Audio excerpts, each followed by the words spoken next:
All right, back, surprisingly enough, on something that has to do with a munter hitch.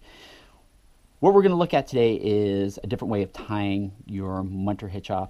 Typically, most of us will tie off our munters, so we got to tie off our munter whether we're locking ourselves off because we're using it to rappel, or let's say we got to go hands-free and we're running a lowering station and we end up having to lock that off. Typically what you're going to see, and most books are going to say, is we're going to go ahead and do a munter mule where we do a slip knot and then tie that off either with half hitches or with a full round turn safety.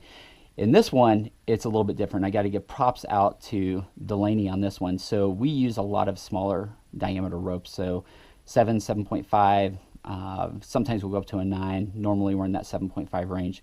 So even with that slip knot and the Munter Mule, we'll get that cranked in so tight that releasing that last part when we tie it off and then release it back on after it's been loaded sometimes can get a little bit tricky, a little jerky when we do that. So we're kind of a fan of this. So basically I'm in the configuration where my right hand here is my brake strand, my left hand is my load. So when it comes time to tie this off, we are going to do what's called a monster munter tie off. And like I said before, Delaney has some great tests that you'll need to look at. In that, basically this says that it's easier to control and manage than your typical munter mule when you're tying off, especially a 2-person load, and it definitely has less creep in it too, and you'll kind of see why. So now I'm ready to start tying off. The great part about this is I go into that full brake position, so I'm able to control that, and I come around just like I'm going to do the first part of a zooper, or I'm going into tying in a monster munter. So as soon as I come down in a full brake, then I cross that on the opposite side that this bite is on. So as soon as I come in, the amount of friction and holding power that I have here is pretty amazing. I go to the rear part of that carabiner and I just bring a bite through.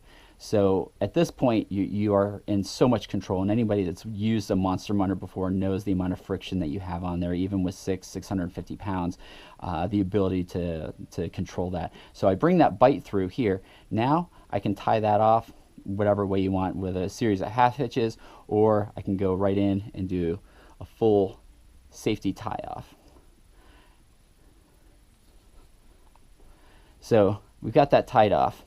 Now the only thing you got to remember is when I untie it, being able to keep track of what line is what line. So load is pretty easy, so I'm going to come in, I'm just going to untie my safety here, and I'm going to be holding that in a high friction position. Now I know when I want to release that, it's got to go back through this carabiner. So I usually just bring it up to that carabiner, grab it with my opposite hand, and then you're in full control. Pretty easy to see how that thing comes around, and then you're able to start lowering again. And that is the Monster Munter Tie Off.